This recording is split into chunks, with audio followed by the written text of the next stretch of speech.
Good morning, જય શ્રી કૃષ્ણ. કેમ છો બધા? તો જો આજનો આપણું ગુડ મોર્નિંગ છે ને આ કેરી સાથે થાય છે.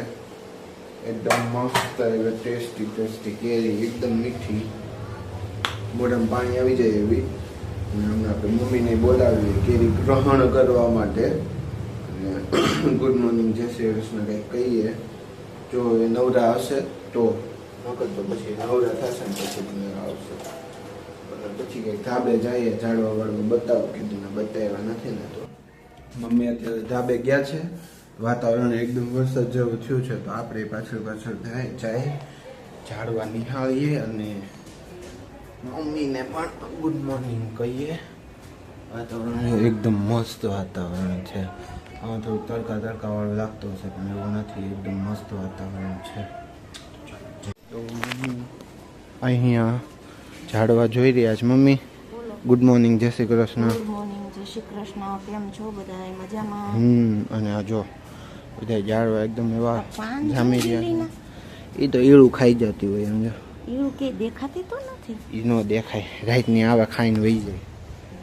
મમ્મી પાલક કહી જાઓ. પાલક નીચે નો નાખ દે, આમાં નાખ દેવાય, ખાતર થઈ જાય પાછું. નીચે નાખી દે તો ભલે ને રે, આપણે શું નડે, તોડી નાખશે બધા પાળ આજે.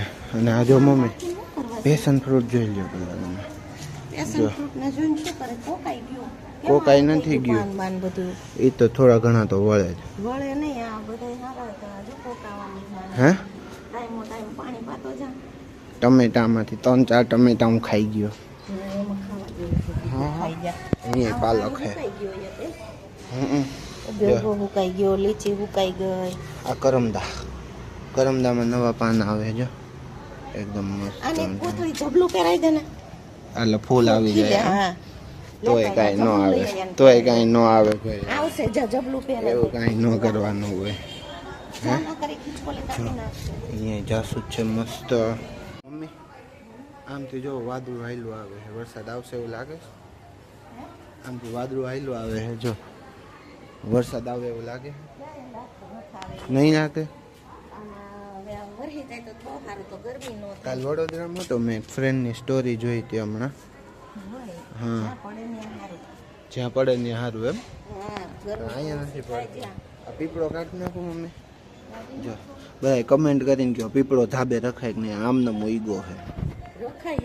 રખાય કે નહીં? હે ઉપરથી મમ્મીએ આટલો બધો લીમડો ભેગો કર્યો કાપીને.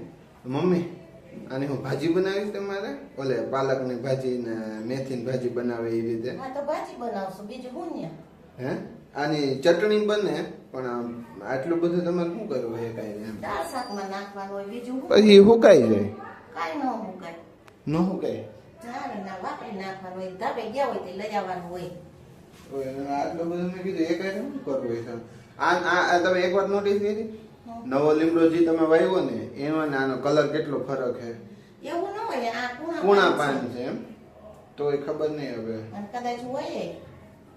હશે કાંઈક તો ફરક હશે, વેરાયટી કંઈક અલગ આવતી હશે એવું હોય કે એની સુગંધ મસ્ત આવે છે. કેની? ઓલો લઈને વાવ્યો ને એની. હા, સુગંધ આની સારી છે. સુગંધ તો આની પણ એટલી બધી નથી. ઓલામાં જેટલી આવે છે ને એટલી બધી સુગંધ આમાં નથી આવતી. કેમ કે આ એક ખામણો બહુ બધો થઈ ગયો છે. નથી એવું નથી લાગતું? કાઢી નાખવો છે. હે કાઢી નાખવો છે એમ. ઓકે, બીજું શું હોય? કાલે હા કાઢી નાખવું મને યાદ આવી અચાનકથી.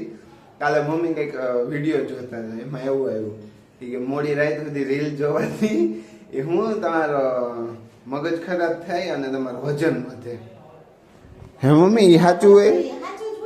કઈ વજન થોડો રીલ્સ જોવાથી મોડી રાતે વધે? વજન વધે કેમ? આખી રાત જોયા રાખો એટલે શરીર ફૂલે, મગજ એમાં હાયલા રાખે.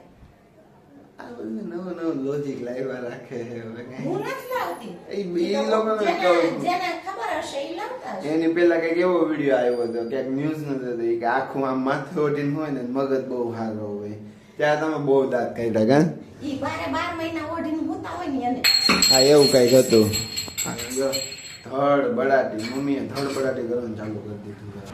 સાંજના 7:30 થવા આવ્યા છે અને અહીંયા મમ્મી શું બનાવી રહ્યા છો? ગોઠલી. જોઈ લ્યો ભાઈ, એકદમ મસ્ત. હાથ લઈ લ્યો તો એક મિનિટ. ગોઠલી બફાઈ છે અત્યારે. વાંગી અને 2 કલાક પાણી પલાળી દીધી. હા, એટલે બધું કડવું તુરું પાણી હોય નીકળી જાય. અચ્છા, ઈ હારું થઈને પલાળી દીધી એમ? હા. મેં કીધું આમ નામ પલાળી દીધી છે કે બાફી ઓછી પડતી હોય એવું કઈ ગઈ છે એમ. કડવું તુરું પાણી નીકળી જાય. હા, ઓકે. અને આ ગોઠલી તળવામાં મમ્મી એમ પગની ચામડી તો ફોડી નાખી. આમ 2 પગ અહીંયા અંગૂઠા વચ્ચે રાખીને કહું હું કે હમણાં હું ફોડી દઉં કે નહીં, અંગૂઠા વચ્ચે ત્યાં રાખીને આમ દસ્તા આવીને ચામડી ઉખેડી નાખી. પછી કે ઓહો ચામડી ઉખડી જાય ને હવે. હે, હું કીધું તું ને કે મેં હું કરી દઉં છું એમ. એક હાથ છે તો મારે પગનો આધાર લેવો જ પડે. તો એટલે જ મેં કીધું તું હું કરી દઉં છું એમ, પણ નહીં. અમુક વસ્તુમાં જ્યાં ક્યાંક મારે 2 હાથની જરૂર હોય ને આ હાથની જગ્યાએ પગનો આધાર લેવો તો પડે. એટલે જ કીધું તું મેં હું કરી દઉં. અને આનું ઓલી સેવ બનાવો ને આપણે બેનની ઘરે ખાધી તેવી. સેવમાં મારથી ન થાય એ કરતાં હું ખમણી નાખે. અચ્છા, તો ખમણીને પછી મૂકી દેવાની આપણે ઓલી ચાટેથી કાપી છે એમ એ રીતે ખમણી નાખવાની. એનોય મુખવો જ બને એમ? એ બધું આખું ચીપ્સ જ થાય. એવું હોય ખમણો કે ચાટેથી કટિંગ કરો. તો ખમણી નાખજો, બીજું શું કઈક નવીન થાય. નવીન. નવીન કાંઈ ન થાય. ખમણો પોલું કરો એ બધું ઈ જ થાય. અને અત્યારે જમવાનું શું બનાવવાનું? ભીંડાનું શાક. ભીંડાનું શાક અને દાળ ભાત. તો દાળ ભાત નહીં કરવું? કેમ? અરે એમ ન થાય મમ્મી, મજા આવશે નહીં? કેમ કે બપોરે ખીચડી ખવાઈ ગઈ છે, ક્યાંથી બનાવે ત્યારે દાળ ભાત? હે, બનાવતા હોય તો દાળ ભાત નથી બનાવતો. દાળ ભાત પડી જાય દાંત પડી જાય રેવા દે. હા, દાંત ભીન દાંત પડી જાય. બસ ઘર પણ શું કરે. નવા નખવી લેવું, બીજું શું હોય? અત્યારે સુવિધા છે જ. અને એની જોડે કંઈક બીજું તો કંઈક બનાવો, બીજું કાંઈ બનાવવું નથી. મજા આવે એવું કંઈક એમ. સલાડ સંભારો. હે, હે? સલાડ સંભારો બધું એવું કંઈક મજા આવે. દઈ ગયો અચ્છા, ઓલું હાથમાં લીધું ને તો મને એમ કે માથા મારવા લઈ એમ કે હવે તો અહીંથી આગો જાય ને તો છે ને હું જીકી દઈશ. હે, હે? એવો તો નથી વિચાર આવતો ને કે આ હેરાન કરે છે તો હમણાં દો મારો હોત તો આવડો મોટો ન થયો હોત. ખોપચામ દવ કે એમાં ડાચા ઉપર. મારો હોત તો આવડો મોટો ન થયો હોત. પણ મેં કીધું એનો જવાબ દો મને. આમ જોઈ લ્યો, એક હાથે બધું મેનેજ કરી લેશે. બોલો. હે, એની જોડે કંઈક બીજું બનશે એમ? નહીં બને કાંઈ અત્યારે. કાંઈ નહીં બને.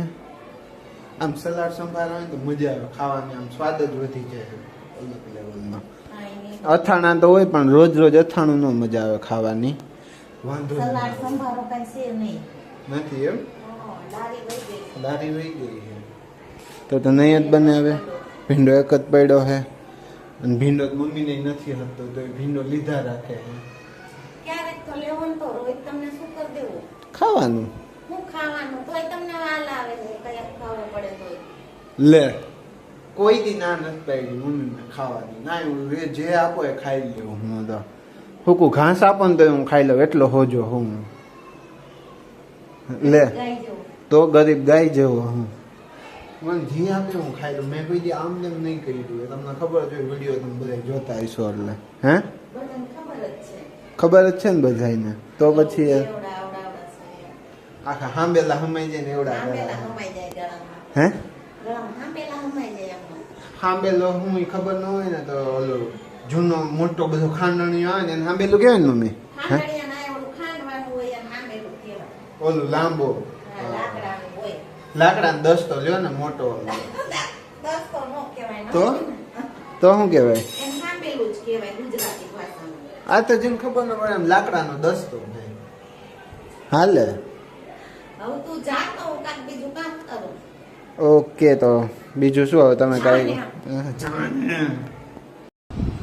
તો આજના આ વિડીયોનો એન્ડ આપણે અહીંયા જ કરીએ. કાલ ફરી મળીએ એક નવા વિડીયો સાથે. ત્યાં સુધીમાં વિડીયોને લાઈક કરો, શેર કરો, કમેન્ટ્સ કરો અને ચેનલને સબસ્ક્રાઈબ કરો. Thank you for watching.